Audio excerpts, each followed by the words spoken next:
बिहार का लाल सुशांत, हिमाचल की बेटी कंगना और बंगाल की ब्राह्मण रिया चक्रवर्ती, अपने अपने चुनावी एंगल से सबका बंटवारा हो गया है। हर किरदार ने अपने अपने हिसाब से सियासत में एंट्री मार ली है और इनमें सबसे आगे हैं बिहार में सुशांत सिंह राजपूत का एंगल। इसे कंगना रनौत के राजपूत एंगल से भी सपोर्ट मिल रहा है। आने वाले दिनों में बिहार से बंगाल तक, हिमाचल से महाराष्ट्र तक सियासी अरेना में जो कुछ होगा, लगता है सब कुछ मुंबई से ही तय होगा।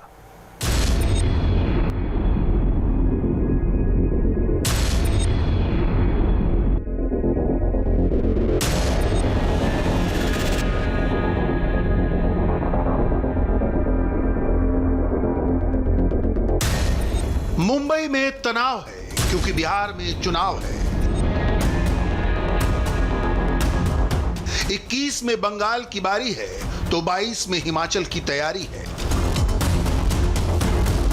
देश की पॉलिटिक्स पाइथागोरस का प्रमेय हो गई है। वोट की राजनीति अल्फा न्यूमेरिक होती है, इसलिए 2 दूनी 5 का नहीं 6 का दांव खेला जा रहा है। एक रिया चक्रवर्ती बिहार की वैंप है, एक रिया चक्रवर्ती बंगाल की ब्राह्मण बाला है, एक रिया चक्रवर्ती वो भी है जिसकी मां मराठी है। बिहार में इस बार बॉलीवुड का लिटमस टेस्ट होना है। सुशांत सिंह राजपूत की मौत से बिहार इमोशनल है। सियासत पूरी तरह प्रोफेशनल है। राजपूत वोटर को अपनी छतरी तले लाने का सवाल है, इसलिए रिया चक्रवर्ती पर इतना बवाल है। आप पूछ सकते हैं, तो क्या सुशांत के बहाने रिया चक्रवर्ती पर होगा बिहार का चुनाव? क्या इस बार रिया करेगी बिहार के मुख्यमंत्री का फैसला? रिया चक्रवर्ती के बहाने सुशांत सिंह राजपूत का केस जिंदा रहेगा, बिहार के सियासी समर में खलबली मचाए रखेगा। राजपूत वोट बैंक पर नजर सबकी थी, लेकिन फिलहाल बाजी एनडीए खेमे के हाथ दिखती है। आरजेडी के तेजस्वी यादव हों या एलजेपी के चिराग पासवान, भीतर बाहर हर तरफ से नीतीश पर हमला हुआ। नीतीश ने तुरुप का पत्ता फेंका और जांच सीबीआई के हाथ चली गई। महाराष्ट्र में शिवसेना सरकार मनमसोस कर रह गई। सुशांत केस से नीतीश कुमार पहले बेपरवाह थे और हमले बढ़ते गए, मगर जब सुशांत के पिता ने केस करने का फैसला लिया तो तत्काल नीतीश सरकार एक्टिव हो गई। रिया चक्रवर्ती समेत कुल 7 लोगों पर एफआईआर दर्ज की गई। मामला अचानक बिहार बनाम महाराष्ट्र हो गया। बिहार के प्रवासियों से मुंबई में सौतेले व्यवहार का विवाद काफ़ी पुराना है। बिहार में ये एक ऐसी दुखती रग है जिसे सुशांत केस ने एक बार फिर से उभार दिया। मुंबई में बिहार पुलिस के अधिकारियों के साथ जिस तरह का दुर्व्यवहार हुआ, उसने आग में घी का काम किया। गौर करने वाली बात यह है कि सुशांत के मसले पर बिहार में नीतीश की जेडीयू नहीं, बीजेपी ज्यादा मुखर है। इसका सबूत है बीजेपी का सुशांत पर जारी स्टिकर, जो कहता है न भूले हैं न भूलने देंगे। सियासत का प्रोजेक्टाइल मोशन देखिए कि बीजेपी ने बिहार में अपना चुनाव प्रभारी ही महाराष्ट्र के पूर्व मुख्यमंत्री देवेंद्र फडणवीस को बनाया है। इसके जरिए बीजेपी ये साबित करने में कामयाब है कि मुंबई में भी सुशांत की लड़ाई वही लड़ेगी, प्रवासी बिहारी उसके ही संरक्षण में सुरक्षित रहेंगे। देखिए, मैंने पहले भी कहा, ये हम इसको चुनावी मुद्दा नहीं बनाना चाहते। जहां तक तो मेरे यहाँ आने का सवाल है, तो मुझे तो ये सारी घटना के पहले ही बता दिया गया था कि आपको बिहार में काम करना है, और ये एक आम आदमी की भावना का मसला है। और जो पॉलिटिकल पार्टी होती है वो तो आम आदमी की भावना का आईना होती है, उसमें उसका प्रतिबिंब उसको दिखता है, और जो आम आदमी की भावना है उसको हम इस रूप में रख रहे हैं। इसलिए हम कहते हैं कि न भूलेंगे न भूलने देंगे। मुझे ऐसा लगता है ये चुनावी मुद्दा नहीं है, पर न्याय जरूर दिलाएंगे, और न्याय देने तक भारतीय जनता पार्टी चुप नहीं बैठी। इस पॉलिटिकल किस्से को आगे बढ़ाएं, उससे पहले बिहार में जाति का समीकरण और राजपूत वोट बैंक की अहमियत समझ लीजिए। बिहार में अगर वोट की जातिगत स्थिति पर गौर करें तो सबसे ज्यादा 51% वोटर ओबीसी हैं। दलित और महादलित की कुल आबादी करीब 16% है। मुसलमान करीब 16% और सवर्णों की आबादी भी करीब 17% है। 17% सवर्णों में भूमिहार 4.7%, ब्राह्मण 5.6%, राजपूत 5.2% और कायस्थ 1.5% है। मगर राजपूतों की स्ट्रेटेजिक लोकेशन ऐसी है कि 5.2% वोटरों के साथ ही वो 20 विधानसभा सीटों पर काबिज हैं। इन 20 विधायकों में ही एक सुशांत सिंह राजपूत के चचेरे भाई नीरज सिंह बबलू भी हैं, जो छातापुर सीट से विधायक हैं। सुशांत के केस को पटना से मुंबई तक वही परस्यू कर रहे हैं। बिहार के राजपूत वोट बैंक के साथ एक समस्या है कि वो कहीं एक जगह टिका नहीं है, बल्कि अपनी जाति के कैंडिडेट के साथ है, चाहे वो किसी दल में हो। आरजेडी ने अपना अध्यक्ष जगदानंद सिंह को बना रखा है, तो कांग्रेस के पास सत्येंद्र नारायण सिंह का परिवार है, जिसके मौजूदा चेहरे हैं निखिल कुमार। बीजेपी के पास आरके सिंह और राजीव प्रताप रूढ़ी जैसे चेहरे हैं। मगर सुशांत केस से बीजेपी इस पूरे राजपूत वोट बैंक को लंबे समय के लिए अपने साथ जोड़ सकती है।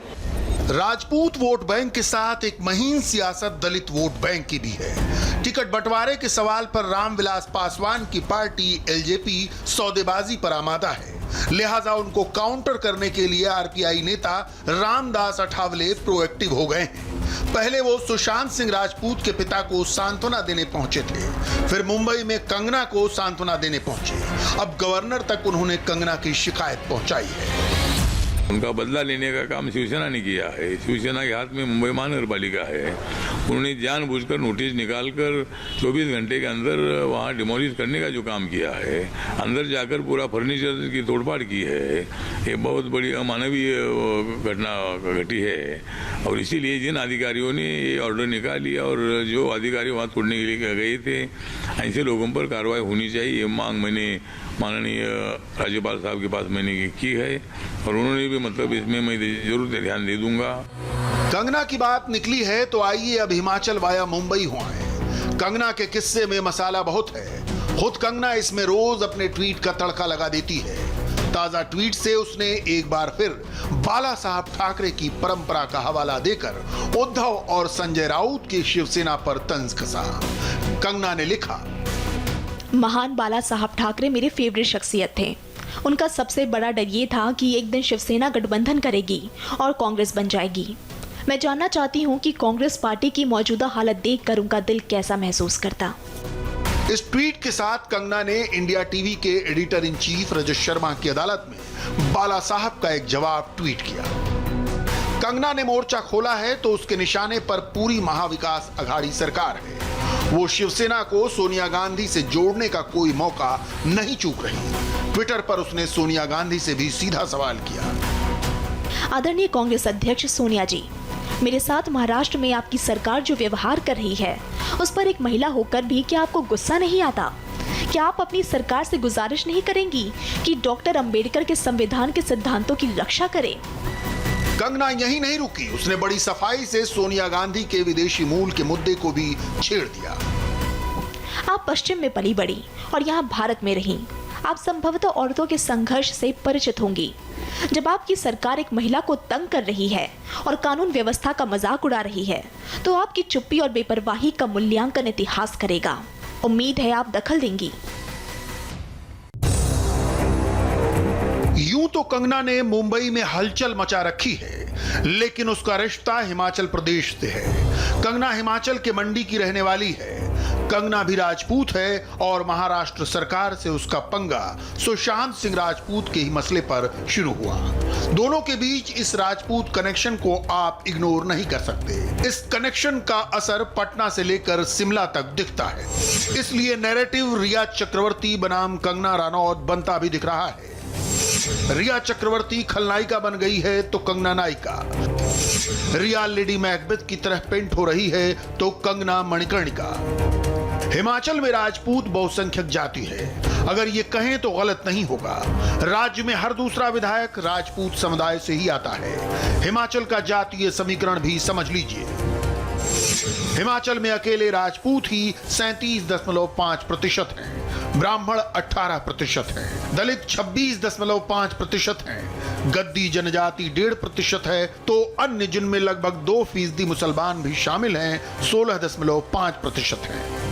हिमाचल की 68 सीटों वाली विधानसभा में 2 सीटें आरक्षित हैं। 17 अनुसूचित जाति के लिए, 3 जनजाति के लिए। 2017 के चुनाव में सबसे रोचक पहलू ये रहा कि 48 सामान्य सीटों में से 33 विधायक राजपूत चुनकर आए। इनमें भाजपा के 18, कांग्रेस के 12, आजाद 1 और 1 विधायक सीपीएम के हैं। पहली बार राजपूत विधायकों की संख्या करीब 50% है। प्रदेश कैबिनेट में मुख्यमंत्री जयराम ठाकुर समेत 6 राजपूत मंत्री हैं। बीजेपी और कांग्रेस दोनों के मौजूदा अध्यक्ष राजपूत समुदाय से हैं।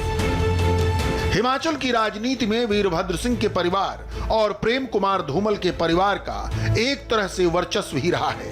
धूमल के बेटे अनुराग ठाकुर बीजेपी के जेन नेक्स्ट के नेता हैं और इस वक्त केंद्र में वित्त राज्य मंत्री का अहम ओहदा संभाल रहे हैं। कंगना रनौत अगर राजनीति का रुख करती हैं तो वो हिमाचल में ही नहीं पूरे देश में दिखाने के लिए बीजेपी के पास एक राष्ट्रवादी महिला चेहरा होगी। कंगना जो पॉलिटिकल जॉर्गन इस्तेमाल कर रही हैं वो किसी से छिपा नहीं है। दफ्तर पर बुलडोजर चलने के बाद उन्होंने जो ट्वीट किया उसमें सियासत छिपी हुई नहीं, एकदम बेबाक थी। और अब तो कंगना रनौत की मां ने अपनी बेटी को सुरक्षा देने के लिए केंद्र सरकार और अमित शाह को धन्यवाद देते हुए बाकायदा बीजेपी ज्वाइन ही कर ली है।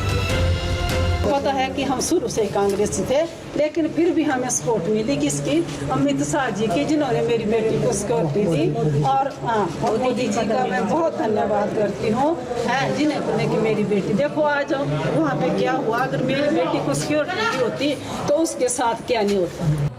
बहरहाल कंगना इस वक्त मुंबई में है और मुंबई में तूफान खड़ा है। एक तरफ कंगना तो दूसरी ओर रिया चक्रवर्ती। शिवसेना ने मुखपत्र सामना के अपने ताजा संपादकीय में लिखा, सुशांत सिंह राजपूत मृत्यु प्रकरण में जांच करके सत्य शोधन करने आई सीबीआई की जांच समाप्त नहीं हुई, लेकिन रिया चक्रवर्ती मादक पदार्थ के एक मामले में गिरफ्तार हो गई। योजना अनुसार कंगना रनौत भी मुंबई आई और मुंबई पुलिस की कड़ी सुरक्षा में ही अपने घर पहुंची। बिहार का चुनाव जीतना है, एक विशिष्ट जाति के एक मुश्त वोट पाने हैं, इसीलिए किसी की मौत पर राजनीति और निवेश कैसे किया गया है इसका अनुभव सबने कर ही लिया है। एक अभिनेत्री के बेतुका बयानों पर संवेदनशील होकर एक बड़ा वर्ग एक तरफा राजनीतिक बयानबाजी करता है। इन सब के पीछे राजनीतिक दलों का समर्थन तैयार किया जाता है। रिया चक्रवर्ती से लेकर कंगना तक आकर सारे महत्वपूर्ण मुद्दे खत्म हो गए हैं। हालांकि बिहार जाने से पहले दिल्ली में सवालों का जवाब देते हुए बिहार के चुनाव प्रभारी देवेंद्र फडणवीस ने कहा कि कंगना के मुद्दे को खुद शिवसेना ने ही बड़ा बना दिया। देखिए भैया, कंगना का मुद्दा तो बीजेपी ने नहीं उठाया, क्या जरूरत थी? आप क्यों ऐसा बयान देते हो कि उन्होंने मुंबई नहीं आना चाहिए? आप क्यों बयान देते हो उन्होंने ऐसा करना चाहिए? पूरी आपकी सिस्टम क्यों लग जाती है? मुद्दा बड़ा क्यों हुआ? कंगना तो कोई राष्ट्रीय नेता नहीं थी, कंगना तो कोई ऐसा विषय नहीं था कि जो राष्ट्रीय स्तर पर चला जाए।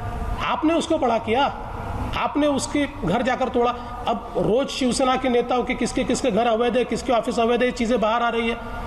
आप दाऊद का घर तोड़ने नहीं जाते, उसका घर तोड़ने जाते हो। इस विषय को बड़ा किसने किया? बीजेपी का संबंध क्या है? उधर महाराष्ट्र में एक वर्ग कंगना विवाद से शिवसेना को फायदा ही देख रहा है, क्योंकि शिवसेना को क्षेत्रीय राजनीति करनी है और इसमें वो अपने जातीय राजनीति को कामयाब देख रही है। कंगना का मुंबई पर हमला उल्टा असर भी डाल सकता है, इसीलिए कंगना के मुंबई वाले बयान से बीजेपी भी कन्नी काट रही है। मगर मुंबई के मौजूदा तनाव का असर पश्चिम बंगाल तक महसूस किया जा रहा है। पश्चिम बंगाल के कांग्रेस अध्यक्ष अधीर रंजन चौधरी ने दनादन ट्वीट दागकर रिया को बंगाली ब्राह्मण साबित कर दिया, जिसे प्रताड़ित किया जा रहा है। अधीर के मुताबिक रिया चक्रवर्ती एक बंगाली ब्राह्मण महिला है। सुशांत के लिए न्याय मतलब बिहारी के लिए न्याय हो गया है। दिवंगत सुशांत सिंह राजपूत एक भारतीय अभिनेता थे, बीजेपी ने उन्हें बिहारी अभिनेता में बदल दिया है। यह सब उन्होंने सिर्फ चुनावी फायदे के लिए किया है। रिया के पिता भी अपने बच्चों के लिए न्याय मांगने के हकदार हैं। इन सारी बातों का लब्बो-लुआब ये कि रिया हो या कंगना, दोनों ही सियासत के आले हैं। ये काजल की कोठरी है जहां सब के सब काले हैं। कोई कहीं नायिका है, कहीं खलनायिका है, बस वक्त और मौके का फर्क है।